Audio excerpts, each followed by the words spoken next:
to the Laker family. Welcome back, y'all. After a fun game and a very entertaining game, the Lakers versus the Boston Celtics, our arch rival. This was a win that we really needed to redeem ourselves, especially against this team, the way they did us in Boston. And first, I want to give a shout out to the Oracle. I mean, what is it with you? Are you really a prophet? Is this real?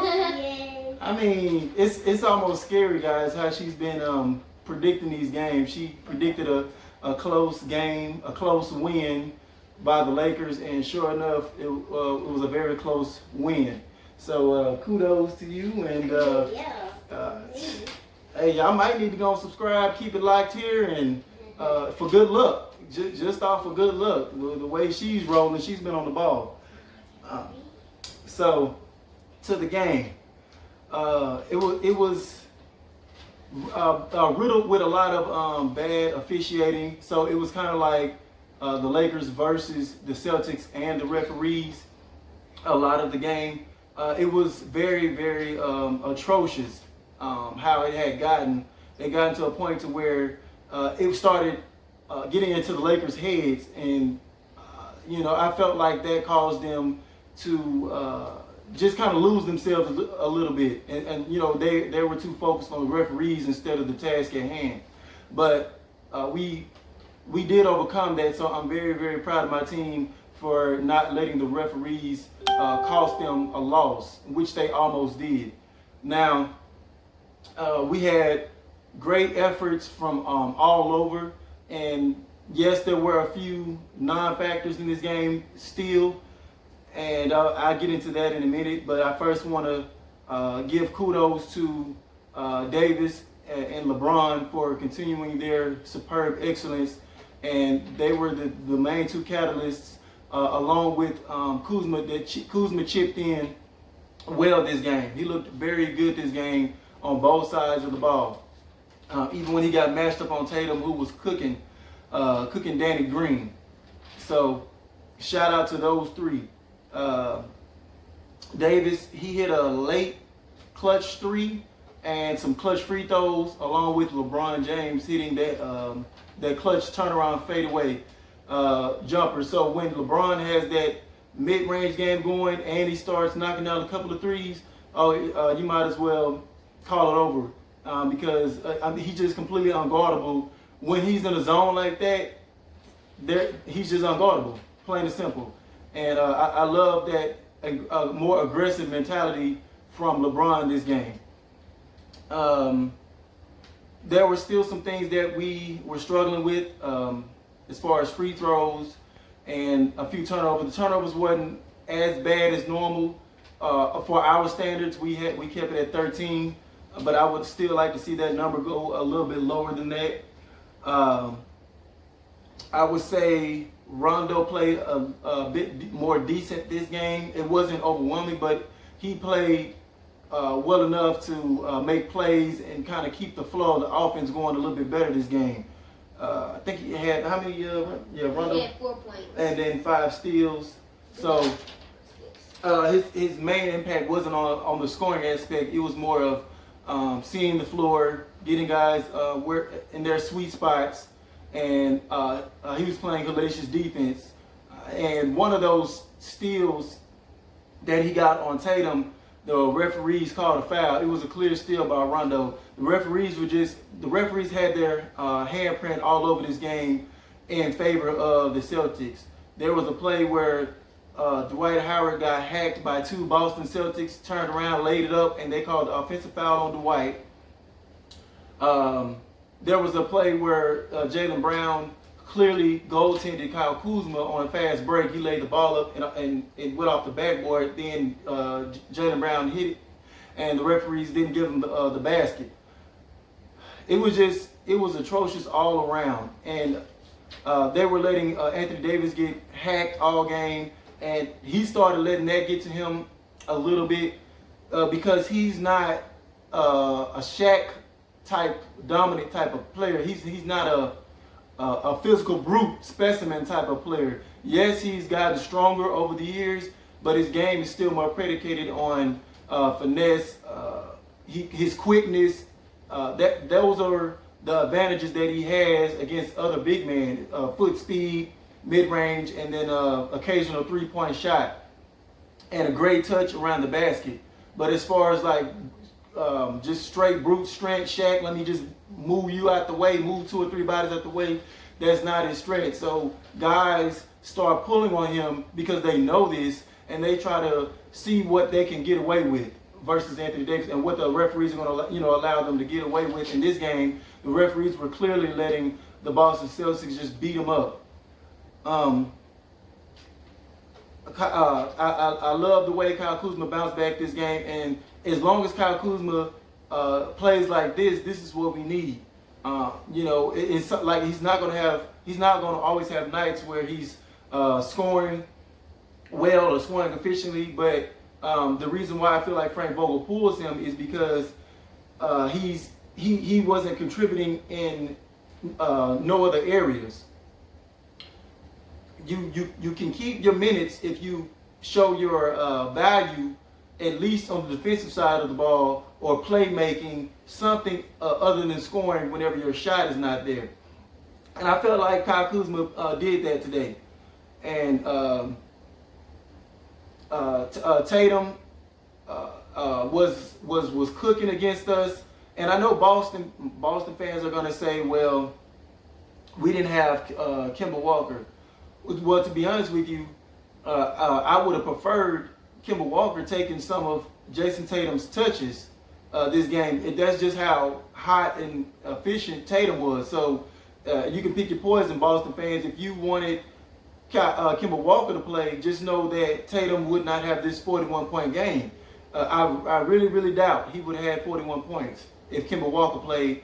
And Kemba Walker, I feel, would have had a tougher time amongst the trees down low versus Anthony Davis, Dwight, and JaVale McGee, versus a Tatum who's much taller, getting to the rim and trying to finesse around those big guys. So he still, in a sense, covered 20 points for Kemba. By scoring 40, he actually covered up points for 2 people. So there's no excuses, Boston fans. We got the win, point blank. No ifs and buts about it. But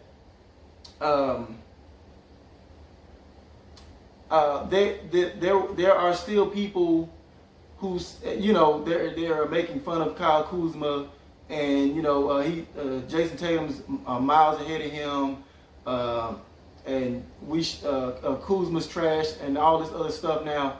But then Boston fans as well, Boston fans were very, very quiet last year when Tatum was regressing with Kyrie Irving there.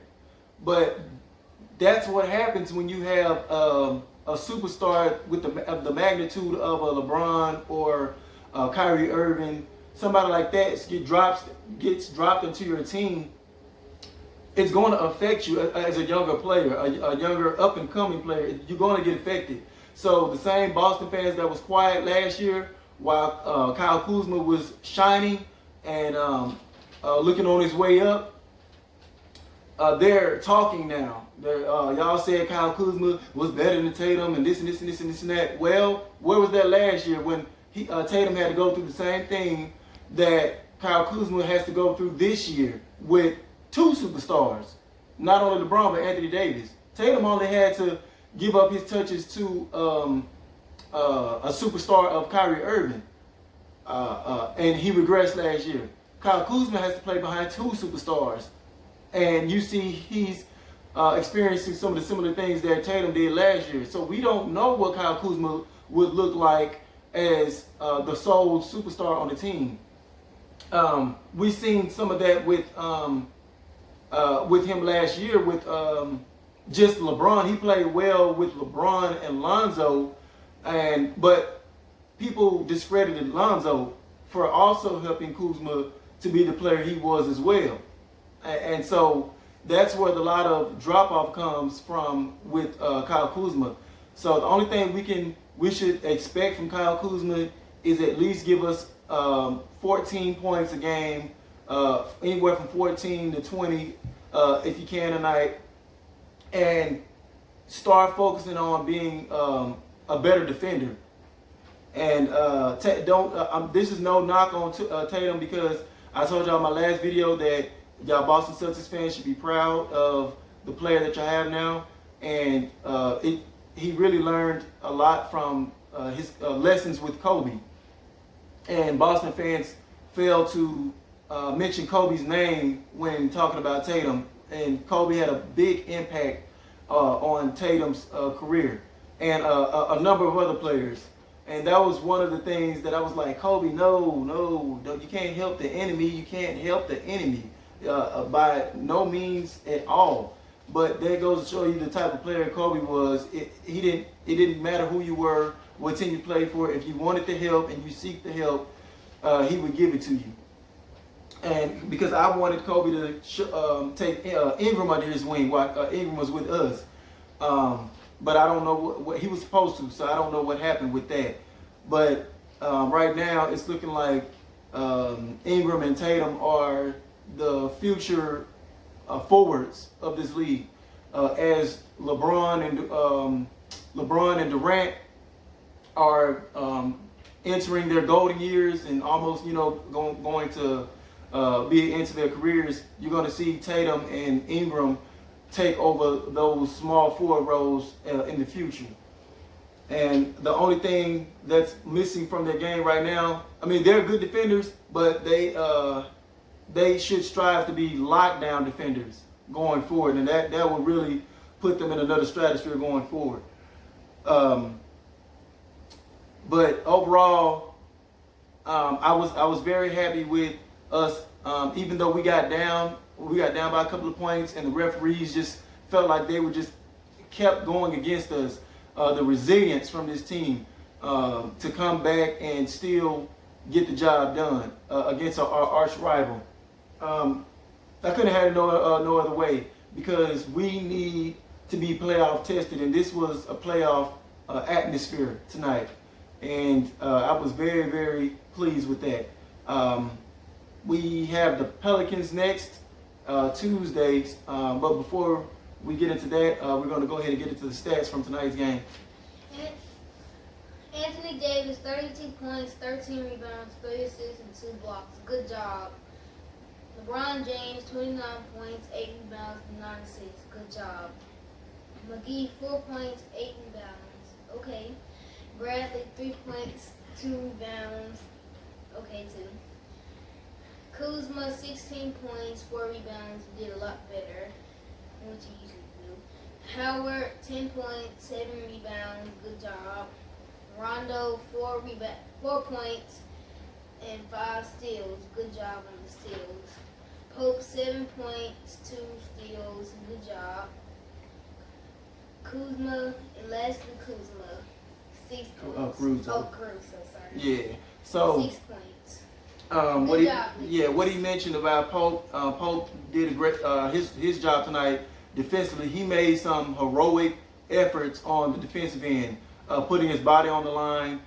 Whenever he got matched up on Tatum, I felt personally he did the best guarding Tatum, and so it was him. And then but Danny Green was not. Danny Green was horrific this game, and I don't know what's going on, but he's not been playing up to the money that we're paying him, and I'm banking on him coming alive at least before the playoffs and becoming the Danny Green that we all know and love. Because I got to tell you, it's scary the way he's been playing and getting cooked on the defensive end. It's like Tatum just got whatever he wanted against Danny Green, and Pope did his job. So I'm very excited. You even saw when somebody else accidentally got matched up on Tatum, they were like, no, the Laker players were screaming, no, we want Caldwell Pope on Tatum, because he was the only one really making him struggle. He even had him, he got them to throw an errant pass to Tatum late in the game. They were trying to force it to Tatum, and Caldwell Pope didn't even let him get the ball. Tatum ended up crying to the referees about that, and I'm like, dude, what are y'all crying for? Y'all got every single call. And like that call, if they would have overturned that call, when that ball went out on Anthony Davis and it was Jaylen Brown, Theus, and Anthony Davis, they're all going for the ball. And it did look like it closely might have touched Anthony Davis' knuckle last, but they had fouled Anthony Davis anyway before that, and the referees didn't call it. Theus had clearly knocked Anthony Davis' hands and everything out the way, jumping all into him. The referees didn't call it. So I'm like, I would have completely lost it if they would have overturned their call.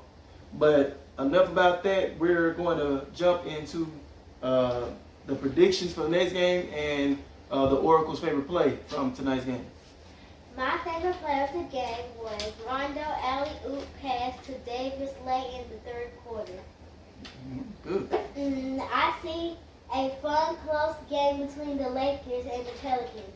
The ending is too blurry for me to see who wins. Sorry, y'all, but that's all I got this time. Oh, Go you Lakers, serious? go. Serious? I think you just don't want to tell us the truth I of know. what happens. Oh well, I guess we gotta live with that. The Oracle has spoken again, so at least we're gonna get a fun, exciting game. And thank y'all for watching. And as always, if y'all want to join the Laker family, what are y'all supposed to do? Like, subscribe, and share. And also, Hit that notification bell to keep updated when we upload another video. there you have it. We'll see y'all next time for the next recap video. Bye. Bye. Bye.